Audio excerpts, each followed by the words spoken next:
NTR flexi తొలగింపుపై media ముందు రచ్చరచ్చ చేస్తోంది Vijayashanti. Junior NTR మీద మరి వెంటనే తీసేయంటూ బాలకృష్ణ చేసిన వ్యాఖ్యలు అసలు జూనియర్ ఎన్టీఆర్ మీదనా లేదంటే ఫ్లెక్సీల మీదనా అంటే ఫ్లెక్సీల గురించి అంటున్నారు. ఎందుకంటే బాలకృష్ణ గురించి మన విజయశాంతి బాగా తెలుసు. దాదాపు 20 సినిమాలకి పైగా నటించారు. కాబట్టి ఈ విషయంలో ఎలాగైనా సరే కలిసి గట్టిగానే పోరాడాలని విజయశాంతి చెప్తోంది. కావాలనే బాలకృష్ణ మీద ఇదంతా రాద్ధాంతం చేస్తున్నారు. ఫ్లెక్సీలు తీసేయమంటే అందులో తప్పే ఉంది అంటోంది విజయశాంతి. మీడియా అనవసరంగా దీన్ని నెగెటివ్ వైబ్స్‌కి తీసుకెళ్తోందని. నందమూరి బాలకృష్ణ గారి మంచి మనసు గురించి తెలీదా?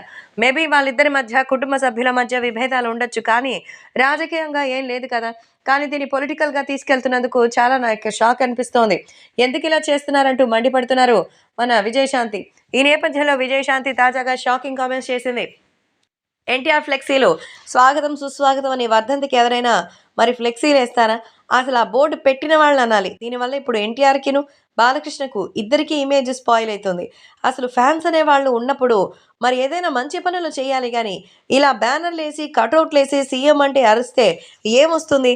మరి ప్రజలు నిజంగానే అభ్యున్నతికి మీరేమైనా చేశారా? ఎవరి కడుపు నింపైనా మరి ఒక పూట భోజనం పెట్టగలరా? ఆ ఫ్లెక్సీలకు పెట్టిన డబ్బులకు పేదవాళ్ళకి అన్నదానం చేస్తే అది ఎంతో పేరొచ్చేది. మరి అనవసరంగా బోర్డు పెట్టి ఇప్పుడు నందమూరి కుటుంబం మధ్యలోనే చిచ్చు పెట్టారంటూ మీడియా ముందు రచ్చరచ్చ చేశారు విజయశాంతి.